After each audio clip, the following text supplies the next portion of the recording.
Bonjour Louis-Georges Solaire, merci d'être venu à cette petite conférence des mercredis du Pavillon de la France. Vous êtes économiste, ça veut dire quoi? Pourquoi vous avez fait des études d'économie? Ça vous a pris très tôt ou c'était un métier qui vous intéressait ou une fonction? Je pense que c'est arrivé dans le courant des études, pendant mes études dans une école d'ingénieur. Au fond, je trouvais que la dimension de l'économie, en fait la recherche en économie, me permettait à la fois de concilier une activité de recherche et scientifique avec en même temps une préoccupation forte sur l'organisation de la société et de la dynamique sociale. Et je crois que cette profession-là m'a permis de joindre ces deux dimensions, qui étaient à la fois la dimension intellectuelle de l'activité de recherche et en même temps avec un souci d'implication, en tout cas de relation assez forte avec la dynamique de la société elle-même. D'accord. Alors j'ai ramené, puisque c'est l'actualité, j'ai ramené ce numéro de Marianne qui est sorti, que je montre, qui est sorti la semaine dernière, qui est un dossier, comme il y en a maintenant plutôt pas mal, hein, assez souvent, qui s'appelle « À table citoyen ». Je retiendrai simplement le mot « citoyen » et pour vous poser la question, est-ce que manger pour vous est un acte politique ? Pour moi, manger, c'est d'abord un plaisir. Et donc, on y reviendra peut-être aussi dans la discussion tout à l'heure, je pense que pour beaucoup de monde, c'est d'abord une fonction de plaisir, et avant d'être un acte politique. Maintenant, les débats actuels sur les questions de santé publique, et probablement les débats qui arrivent aujourd'hui sur les dimensions environnementales, ne peuvent pas nous empêcher de regarder aussi d'autres dimensions associées aux pratiques alimentaires. Et probablement que petit à petit, mais je crois que je reviendrai aussi un petit peu sur ce débat tout à l'heure, la question de l'adaptation des comportements alimentaires à de nouvelles exigences et de nouvelles contraintes peut d'une certaine manière avoir à incorporer autre chose que strictement la dimension de plaisir.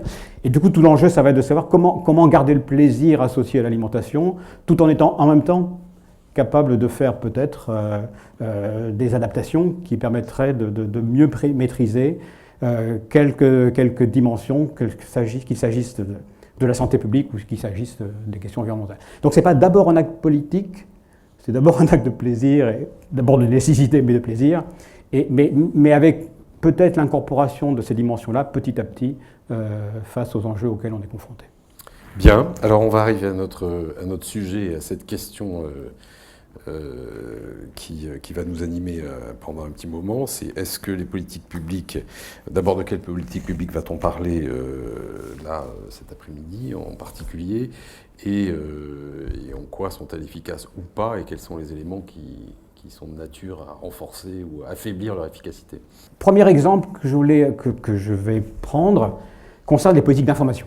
Donc je l'ai dit, c'est dans l'arsenal utilisé par les pouvoirs publics, les politiques d'information, d'éducation sont véritablement celles qui ont été les plus utilisées jusqu'à aujourd'hui dans la plupart des pays développés et au niveau européen. Alors ces politiques d'information, elles peuvent se situer à différents niveaux. On part des grandes campagnes générales, manger 5 fruits et légumes, manger, bouger, etc.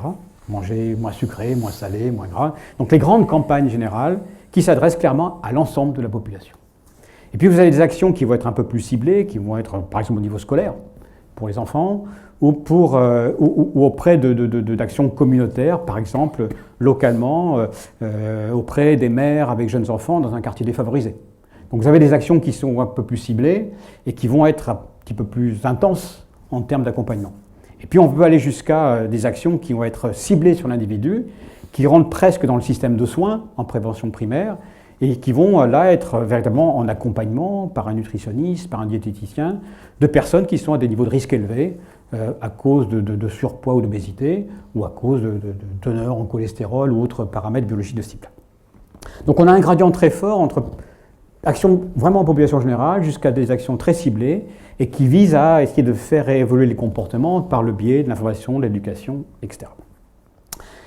Qu'est-ce qui ressort à ce stade des évaluations qui sont faites de ce type d'action? D'une manière générale, on a plutôt des effets positifs en termes de niveau de connaissance. On dit, ces actions, à des degrés divers évidemment, elles ont plutôt des effets positifs en termes de connaissance, en termes de sensibilité aux questions de nutrition, de santé, en lien avec l'alimentation. Je crois qu'aujourd'hui, tout le monde sait en France que manger 5 fruits et légumes, c'est bien. En tout cas, c'est recommandé. La question, c'est celle du passage entre l'information et les comportements, la pratique des consommations alimentaires. Et là, de manière assez naturelle, au fond, on voit que les effets sur les comportements des individus, ils sont d'autant plus forts que l'action est proche de l'individu lui-même. Autrement dit, plus on est ciblé, plus on prend en charge l'individu à son niveau propre, plus l'amplitude des effets sur les comportements va être élevée. Quelques chiffres pour illustrer. Des évaluations assez rigoureuses ont été faites, par exemple, des campagnes 5 fruits et légumes au Royaume-Uni. À peu près les mêmes qu'en France, avec des campagnes sur plusieurs années. Ces évaluations montrent que les campagnes ont eu un effet positif et sur la population, sur la consommation moyenne de fruits et légumes dans la population, avec une augmentation de l'ordre d'un tiers de portions par jour. Donc voilà, on recommande 5 portions de fruits et légumes par jour. En moyenne, on aurait augmenté de 25 ou 30 grammes par jour la consommation de fruits et légumes pour chaque individu au Royaume-Uni. C'est pas énorme, c'est pas nul non plus. Et donc en moyenne sur la population, ça veut dire que dans certaines catégories, on a pu avoir des effets qui peuvent atteindre 0,6, 0,7 portions de fruits et légumes par jour. Une méta-analyse, c'est-à-dire une comparaison à grande échelle des évaluations faites dans différents pays, montre aussi que si on va vers des démarches un peu plus ciblées, sur des groupes par exemple, on peut aller dans certains cas jusqu'à une portion par jour, donc des évolutions qui peuvent être de l'ordre de peut-être 20% d'augmentation de consommation. Donc on a des effets non négligeables de ces actions-là, mais qui sont donc plus fortes qu'on se rapproche de l'individu, et d'autant moins fortes effectivement qu'on en reste à niveau très général. Le point important, c'est que quand on met en balance les coûts associés à ces actions, les coûts des interventions publiques associées à ces actions, et leurs effets, impact en termes de consommation, et donc impact supposé sur le plan d'années de vie sauvée, si vous voulez, et d'espérance, de santé, on a des politiques qui sont généralement très coût efficaces. Autrement dit, c'est pas très coûteux d'avoir ces effets-là. Des grandes campagnes finalement de public ne sont pas très coûteuses, et donc même si elles ont des effets modestes, elles sont très coût efficaces, au sens où ce qu'on gagne en termes de santé, finalement, est très satisfaisant par rapport à des seuils qu'on peut se donner en termes de coût efficacité. Le principal problème, il est que les actions ciblées, qui sont les plus efficaces en termes de modification des comportements, sont aussi les plus coûteuses. Et une évaluation a été faite dans un rapport de l'OCDE qui a essayé de voir finalement que si on regarde dans différents pays développés, quelle proportion de la population est touchée par ces actions ciblées. En fait, on est souvent très en dessous des 10%.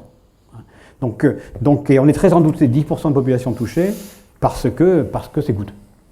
Et donc tout dépend là des budgets que sont prêts à mettre les pouvoirs publics dans la démarche, et donc à mettre en place ces politiques très ciblées. Et c'est une des raisons qui fait que, pour l'essentiel, c'est quand même plutôt des politiques générales qui ont été privilégiées, parce que de fait, elles sont moins coûteuses. Deuxième grande politique que je voudrais regarder là maintenant, c'est celle qui concerne les taxes comportementales. Vous savez probablement qu'il y a de gros débats sur les taxes nutritionnelles. Et les taxes nutritionnelles, quel est leur objectif? C'est finalement, à travers cette taxe-là, de modifier les prix relatifs des produits entre eux. Autrement dit, de faire que les produits jugés moins bons pour la santé augmentent et que les prix des produits meilleurs pour la santé soient mieux positionnés.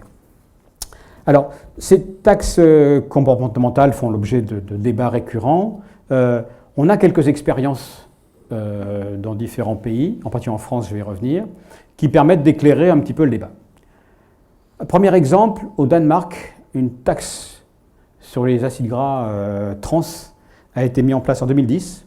est une taxe qui était de 2 € et quelques pour tous les produits qui étaient au-delà d'un certain seuil d'acide gras saturé, donc au-dessus de 2,3 grammes pour 100 grammes. Cette taxe-là s'est mise en place en 2010, puis elle a été retirée en 2011. En tout cas, elle a été opérationnelle pendant 1 an. Et cette taxe-là s'est traduite par une augmentation des prix des produits riches en acides gras trans entre 8 et 22%. Donc c'est ça l'ordre de grandeur de l'impact de la taxe sur les prix des produits. Une évaluation récente et bien faite de l'impact de cette taxe sur les consommations montre qu'elle s'est traduite à court terme par une réduction de 10 à 15% de la consommation d'acide gras trans. Autrement dit, la modification de 10 à 22% des prix s'est traduite par une réduction très significative de la consommation moyenne d'acide gras trans au sein de la population. Il se trouve que la taxe a été retirée pour d'autres raisons, peut-être plus politiques, au bout d'1 an, donc on ne connaît pas les effets à long terme, mais en tout cas à court terme, c'est cet effet-là qui a été identifié. Sans modification substantielle du chiffre d'affaires des fabricants. C'est pas ça qui est dit.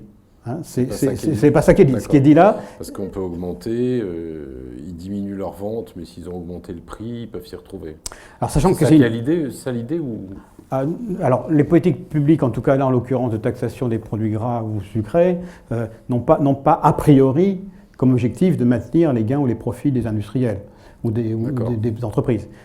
C'est de changer les rapports de prix pour faire en sorte que les consommateurs basculent d'un aliment à un autre. C'est quand même un moyen de pression sur les industriels. Absolument. Parce que si à un moment il est déficitaire sur un produit, il va le faire autrement. Absolument. L'idée, c'est aussi de faire en sorte qu'il y ait des modifications dans l'offre alimentaire. Bien sûr. Par rapport à ça. Deuxième exemple, en France, en 2012, a été mise en place une taxe appelée taxe soda, qui porte sur le périmètre des boissons sucrées, soda, eau aromatisée et puis boissons aux fruits, avec une taxe qui était de l'ordre de 7 € par litre, qui en gros correspond à une taxe de 10% par rapport au prix. La question qui se pose généralement d'une taxe, c'est est-ce qu'elle est transmise aux consommateurs? Au fond, est-ce que les entreprises ont plutôt intérêt à l'absorber? Ça modifie les prix. Oui, c'est l'histoire de la TVA sur la restauration. Absolument. Est-ce qu'ils ont intérêt à la transmettre ou pas? Parce que du coup, selon qu'ils la transmettent ou non, on voit bien que l'effet sur les consommateurs et donc sur les régimes alimentaires va être différent. Une étude de la Banque de France qui a été faite sur ce sujet-là montre que, pour l'essentiel, la taxe 2012 a été transmise aux consommateurs. Ça veut dire, alors à des degrés divers, selon que c'est des marques nationales ou des marques distributeurs, selon que c'est des sodas ou des boissons aux fruits, je ne rentre pas là dans le détail technique, mais pour l'essentiel, elle a été transmise. Et donc ça veut dire que du coup, elle a affecté d'une manière ou d'une autre les consommations alimentaires. On n'a pas encore l'évaluation précise des impacts sur les consommations, mais il est assez probable qu'à ce niveau-là de taxe, compte tenu des substitutions qu'opèrent ou qu'ont opéré les consommateurs, on serait sur des effets qui seraient de l'ordre de 5 ou 7% de modification des consommations de ces produits en question. Alors ça peut paraître modeste, faible, mais en tout cas, c'est ça les ordres de grandeur. Et au fond, les ordres de grandeur des politiques de taxation sont souvent relativement modestes à cause d'une certaine rigidité des choix des consommateurs par rapport à leurs produits préférés, mais aussi à cause des substitutions qui s'opèrent, et qu'au fond, si l'ensemble du secteur des sodas, par exemple, est taxé, plutôt peut-être que d'aller chercher des boissons non sucrées, les consommateurs vont se substituer des marques nationales vers les marques distributeurs. Et donc, auquel cas, vous n'avez pas de modification forcément importante des consommations de sucre. Les études montrent aussi que, pour rebondir sur un point que vous évoquiez juste avant, les taxes qui ont peut-être les meilleures propriétés, en tout cas qui ont les meilleurs effets, sont des taxes qui sont conditionnées par la qualité du produit. On va imaginer qu'il y a un seuil de qualité du produit et que les teneurs en sucre ou en sel, et que les entreprises, le produit, sont taxés uniquement si le produit est au-delà de ce seuil. Si le produit est en dessous de ce seuil, les entreprises ne sont pas taxées. Une démarche comme ça montre qu'elle a plutôt des bons effets, surtout si le seuil n'est pas trop exigeant. Si le seuil n'est pas trop contraignant, alors beaucoup d'entreprises vont être incitées à améliorer la qualité pour rejoindre ce seuil et ne pas être taxées. Et donc, dans ce cas-là, on a plutôt des taxes qui vont favoriser une reformulation du produit, une amélioration du produit. Pour les pouvoirs publics, ça veut dire qu'il n'y a pas de recette fiscale, puisque du coup, les entreprises ne sont pas taxées. Mais par contre, ça participe d'une dynamique possible de l'amélioration de la qualité des produits. Pour finir sur les taxes, 2 points importants. La plupart des études montrent que les taxes sont plutôt régressives sur le plan des budgets. Ça veut dire quoi? Ça veut dire qu'elles vont affecter plus fortement le budget alimentaire des catégories les plus pauvres. Donc en proportion du budget, elles vont être plus affectées par les taxes que des catégories plus favorisées. Mais qu'à l'inverse, les bénéfices de santé vont y être plus forts parce que c'est plutôt là qu'on mange plutôt moins bien. Donc on a des tensions là entre la dimension d'efficacité et la dimension d'inégalité sociale qui peuvent être importantes. J'en suis où au niveau du timing? Ça va, il reste 5 minutes, 10 minutes maximum. Alors je vais parler maintenant d'un dernier axe de politique qui est celui plus directement sur la qualité de l'offre alimentaire. Au fond, typiquement changer l'environnement des consommateurs, c'est contribuer à une évolution de la qualité de l'offre alimentaire. Et là, en l'occurrence, des actions mises en place dans pas mal de pays qui essayent de suggérer, d'inciter, de pousser les entreprises à réduire les teneurs en sel ou en sucre ou en matière grasse des aliments. Donc là, on est typiquement dans des actions qui portent sur l'environnement des consommateurs et qui font l'hypothèse qu'il y a des marges de manœuvre du côté industriel pour réduire des teneurs en sel ou en sucre et qu'il y a des effets potentiels significatifs en matière de santé. Les simulations montrent que sous l'hypothèse raisonable de changement des caractéristiques des produits, on a des effets qui peuvent être supérieurs à des politiques de taxation. Donc c'est une voie d'action qui est importante et qui a été mobilisée sous différentes modalités dans différents pays. Je vais prendre 3 exemples. Premier exemple, le Danemark. Au Danemark, en 2004, le gouvernement a imposé une réglementation, et donc là c'est l'outil réglementaire, qui a imposé une teneur maximum en acides gras saturés, en acides gras trans, aux produits du marché. Donc imposer un seuil de 2% maximum de teneur de ces acides gras dans tous les produits du marché. Et donc là, c'est une manière d'agir en imposant un seuil maximum qui, du coup, ça s'impose à tous et à tous les produits. Ce qui est intéressant, c'est que l'imposition de ce seuil a suivi à peu près 10 années de discussions, de débats dans le pays, puisqu'en fait, c'est dès 1994 que cette démarche s'est mise en place. Et entre 1994 et 2004, en fait, il y a eu pas mal de travaux en termes d'innovation, de recherche-développement au niveau des entreprises, pour justement être en mesure de réduire les teneurs en acides gras trans dans la plupart des produits du marché. Et en fait, quand la réglementation est intervenue, la plupart des entreprises étaient déjà conformes à ce seuil. Et donc la réglementation a surtout servi à faire en sorte que les retardataires s'ajustent et peut-être éviter que dans le futur, il y ait un retour en arrière par rapport à cette seuil-là. Donc ça, c'est une stratégie possible, une politique possible qui a été mise en place au Danemark. Deuxième stratégie, celle du Royaume-Uni, qui a mis en place des politiques assez volontaristes autour du sel. En fait, dans le courant des années 2000, le bilan a été fait qu'un facteur de risque important au Royaume-Uni était lié à la consommation de sel. Et donc en complément d'actions d'information en direction des consommateurs, les pouvoirs publics ont cherché à créer une dynamique au niveau de l'industrie dans son ensemble pour créer un mouvement de réduction des teneurs en sel dans les aliments mis sur le marché. Et donc, tout un travail a été fait de négociation entre les pouvoirs publics et les industriels, et donc ont été déterminés des cibles, des objectifs, secteur par secteur, de réduction des teneurs en sel. Des échéances ont été fixées, des engagements des entreprises ou des grands secteurs industriels ont été signés. Et en 2010, il y avait 75 grands industriels ou secteurs qui s'étaient engagés dans cette voie-là. Quel impact ça a eu? Ça a eu un impact assez significatif, puisque ce processus-là s'est traduit par une réduction de près de 7% de la consommation de sel moyenne au niveau de la population. Donc l'effort associé à la dynamique industrielle incitée par cette politique d'incitation des entreprises s'est traduit par un ordre de grandeur de moins 7, moins 8% si vous voulez, de consommation du sel en moyenne auprès des consommateurs. Dernier exemple, je vais prendre l'exemple de la France, dans laquelle,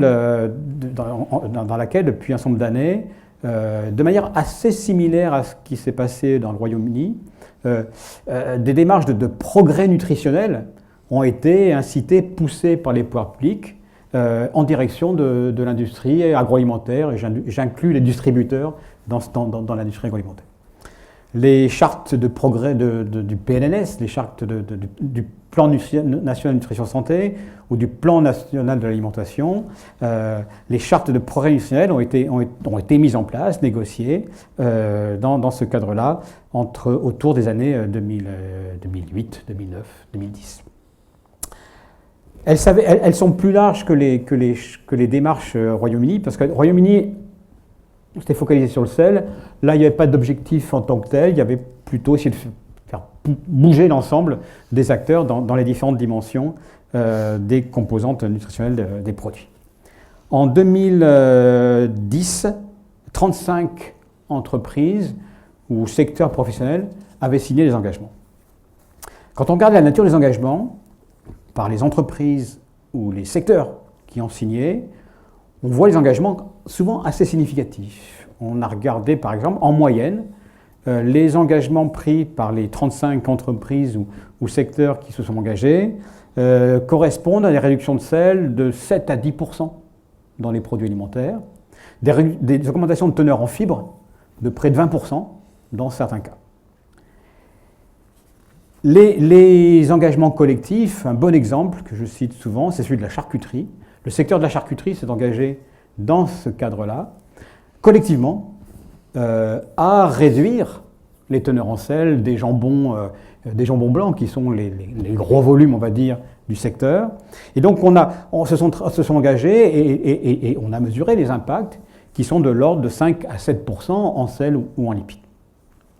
Donc, quand on regarde les engagements pris et mis en œuvre par les entreprises individuelles ou les secteurs, on a des engagements qui sont souvent significatifs. La difficulté, c'est que quand on regarde les impacts globaux sur les consommations alimentaires des ménages français, ces engagements ont des impacts qui restent assez faibles. Et on a estimé que les impacts de ces engagements, en termes de calories par exemple, étaient de l'ordre de 10 kilocalories par jour. Donc c'est des modifications qui, in fine, au niveau des consommateurs, restent relativement faibles. Pour quelle raison? La raison principale, c'est que d'un côté, on a bien eu des engagements significatifs d'un certain nombre d'entreprises ou de secteurs de reformulation des produits, mais avec un taux de participation des entreprises agroalimentaires relativement faible. Je dis 35 entreprises ou groupes d'entreprises, qui au fond est assez peu pour avoir des effets vraiment significatifs, in fine, au niveau des consommateurs. Et donc on a une dynamique qui s'est opérée, qui a des effets positifs, d'une certaine manière, à travers les engagements qui sont pris par telle ou telle catégorie de producteurs ou de secteurs, mais avec un taux de participation qui reste trop faible, encore aujourd'hui, pour avoir des effets notables sur les consommations alimentaires, in fine, des consommateurs. Voilà les quelques politiques que je voulais rappeler là. Et du coup, je vais essayer de conclure en essayant d'avoir un peu de recul par rapport à toutes ces expériences qu'on peut avoir et en revenant au débat initial que j'ai évoqué dans mon introduction. J'ai dit que les politiques publiques étaient plutôt efficaces, donc je vais le redire au sens où finalement, on voit quand même des dynamiques qui vont plutôt dans le bon sens, qu'on les regarde au niveau des consommateurs ou qu'on les regarde au niveau de l'offre alimentaire. je l'ai dit, plutôt une tendance à l'augmentation de la consommation de fruits et légumes, plutôt une tendance à la réduction des consommations de sel ou des teneurs en sel des produits de tel ou tel secteur. Donc on a plutôt des éléments qui vont dans le bon sens et peut-être qui participent à des choses qui commencent à apparaître d'une certaine stabilisation de la progression de l'obésité dans un certain nombre de pays. On n'est pas peut-être encore au stade de l'inversion de la courbe, de la fameuse inversion de la courbe sur un autre sujet, mais en tout cas, on sent bien qu'on a peut-être des effets qui commencent à se faire sentir dans la progression de l'obésité, tout ceci restant à confirmer dans les prochaines années. La difficulté, c'est que les politiques générales d'information, elles ont aussi des effets d'accroissement des inégalités sociales de santé. Au fond, quand vous dites à la population « mangez 5 fruits et légumes », les individus qui vont y répondre le plus, ce sont ceux qui sont déjà en position d'écouter ce message. Et donc ça veut dire que vous avez un risque qui est identifié dans pas mal d'études de réponses différenciées selon les catégories de la population, et donc avec un risque d'accroissement des inégalités sociales de santé. Et donc la combinaison d'actions ciblées, d'actions population générale s'impose pour à la fois tenir un objectif d'efficacité et tenir un objectif de réduction, en tout cas de maîtrise des inégalités sociales de santé.